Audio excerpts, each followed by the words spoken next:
wanagombana watu, wanafarakana, alafu wanasema hivi kwa nini, hivi kwa nini, hivi kwa nini. Ujue kuna mmoja wenu anawaza pembeni, au kuna mtu anataka kunyemelea hiyo ndoa. Tutaipiga katika jina la Yesu.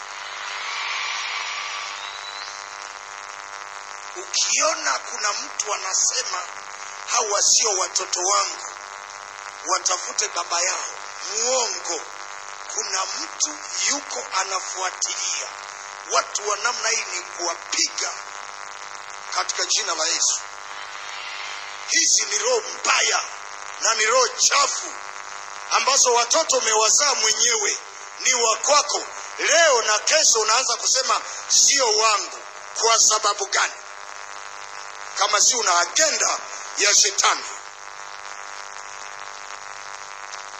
La mwisho, la mbele pale. Utu wema, fadhili,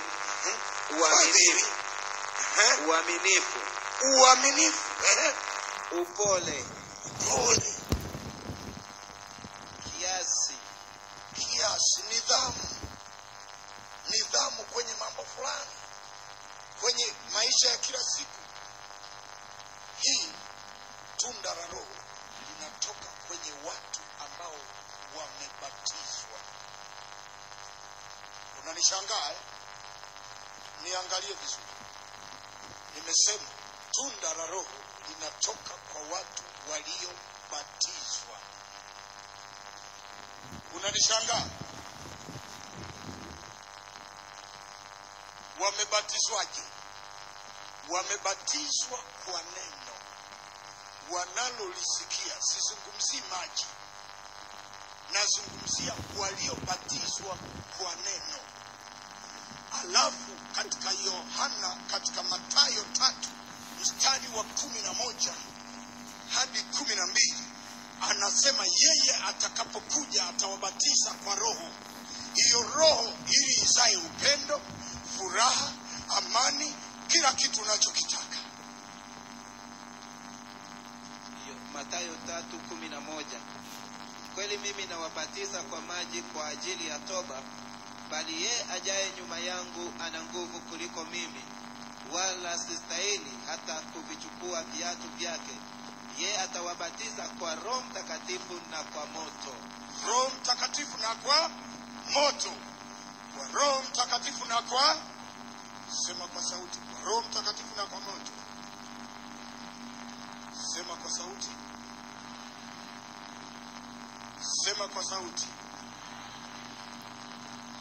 Sema nitabatizwa kwa Roho Mtakatifu na kwa moto, ili nizae matunda ya Roho. Sizungumzi maji. Kuna watu Mungu anaenda kuwatembelea saa hizi, sio kwamba wamebatizwa. Wengine hata hawajui jinsi ya kubatizwa. Sizungumzi ubatizo, si ndio? Sizungumzi ubatizo, nazungumzia kubatizwa kwa Roho, ambako kuna kuzalia. Lakini tunda la Roho ni hili kwenye ndoa yako, ni hili kwenye biashara, ni hili kwenye nyumba yako, ni hili kwa watoto wako, ni hili kwenye kila mahali unapotembea. Tunda la Roho linalotokana na watu waliobatizwa na Roho. Wabatizwa na Roho wametokea wapi? Wametokea kusikiliza maneno ya Mungu, halafu ndipo wakabatizwa na Roho. Walipobatizwa na Roho ndipo wakaanza kuishi na matunda ya Roho. Kwa maana huwezi kupata na tunda la Roho la upendo, furaha na amani kama hujabatizwa na Roho, na huwezi kubatizwa na Roho mpaka umetokea kwenye neno. Unayenisikiliza saa hizi kwa wakati huu, ndio maana kinachotengenezeka hapa ni kwamba unabatizwa ili uishi na tabia ya Mungu, kama Mungu anavyoishi, utembee kama Mungu anavyotembea, ili uende sawa sawa. Mtu wa Mungu, uko tayari? Uko tayari? Wangapi wameelewa?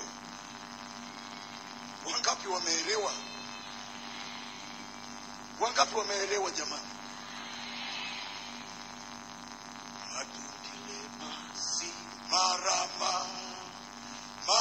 Jehova marama. Madundile masi marama. Marama Jehova marama. Madundile masi marama. Marama Jehova marama. Madundile masi marama. Marama Jehova marama. Madundile masi marama. Marama Jehova marama. Madundile masi marama. Marama Jehova. Hey, hey. Marama. Madundile masi marama. Marama Jehova marama. Madundile masi marama. Marama Jehova marama. Madundile masi marama. Marama Jehova marama. Madundile masi marama.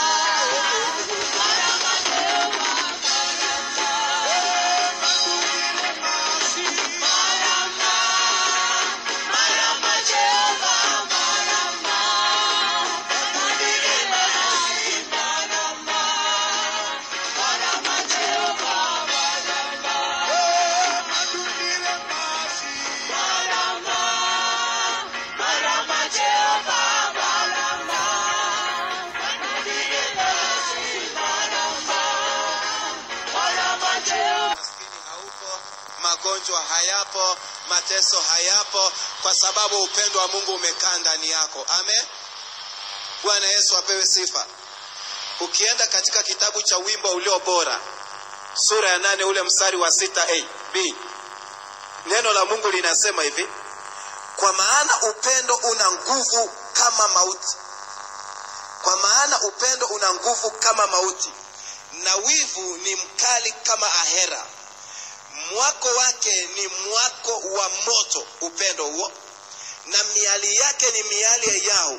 Mstari wa 7, maji mengi hayawezi kuuzimisha upendo. Sema, maji mengi hayawezi kuuzimisha upendo. Sasa kama upendo umezimika, maana yake kinachofuata nyuma yake ni nini? Mauti. Sasa tusikubali mauti. Tufukuze hiyo roho ya mauti kupitia upendo ambao utamiminwa ndani yetu. Amen. Chukua sadaka yako. Chukua sadaka yako. Anza kuinenea. Anza kuinenea. Anza kuinenea. Maana Biblia inasema, kwa maana pendo la Mungu limekwisha kumiminwa katika mioyo yetu. Anza kunenea sadaka hiyo, kwamba upendo wa Mungu umiminike, sawa sawa na kitabu cha Warumi 5:5. Upendo wa Mungu anze kumiminika ndani yako, kwenye familia yako. Inua juu hiyo sadaka yako.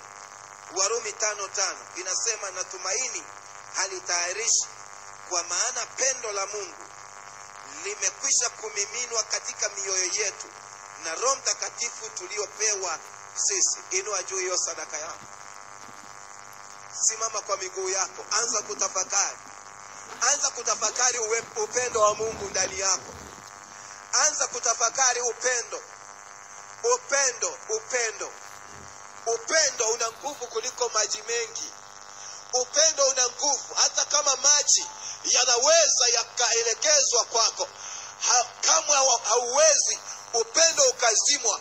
Lakini upendo unaweza ukazimwa kwa sababu ya mazingira uliotengenezewa ya chuki katika ulimwengu wa roho. Anza kunena, anza kunena. Mwambie Mungu, hii sadaka ikanimiminie upendo. Mwambie Mungu, hii sadaka ikanimiminie upendo. Sawa sawa na Warumi 5:5. Mwambie Bwana, upendo wako ukamiminike kwenye familia zetu. Familia nyingi haina upendo. Familia nyingi haina amani. Familia nyingi haina uvumilivu. Familia nyingi imejaa chuki. Familia nyingi haina tunda la Roho. Na tunda la Roho ni upendo. Na matokeo ya upendo ni furaha. Matokeo ya furaha ni amani. Matokeo ya amani ni uvumilivu. katika jina la Yesu Kristo. Bwana wa majeshi, angalia watoto wako wameshika sadaka zao. Bwana, wanasema upendo wako ukamiminike kwenye ndoa, upendo wako ukamiminike kwenye biashara, upendo wako ukamiminike kwenye afya, kwenye kazi, upendo wako ukamiminike. Sema Bwana Yesu, ninakuomba roho ya upendo ikamiminike kwenye maisha yangu, kwenye ndoa yangu, kwenye familia, kwa ndugu zangu. Roho ya upendo ikamiminike, roho ya upendo ikamiminike, maana wewe ni pendo, na wewe ulisema ukiwa na upendo, nikiwa na upendo hamna hofu. Ndani ya upendo hakuna hofu, hakuna mateso. Roho Mtakatifu, nisaidie, nibatize kwa moto na kwa Roho Mtakatifu akae ndani yangu, kwa jina la Yesu, amen. Njoo toa sadaka yako maharaka ili tuweze kuingia katika maombi.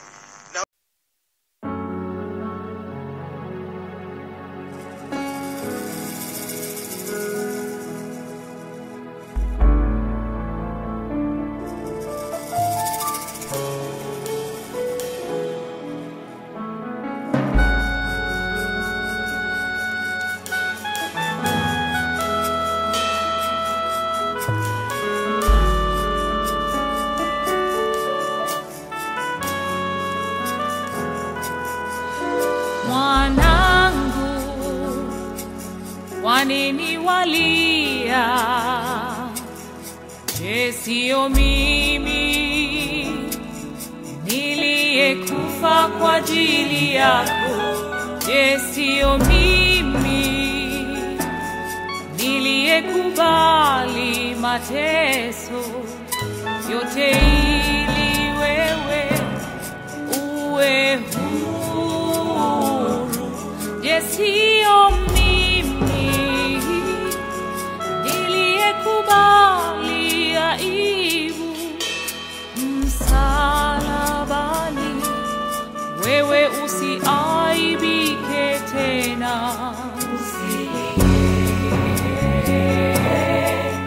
Maana huzuni yako haitakwisha, asubuhi yako yaja,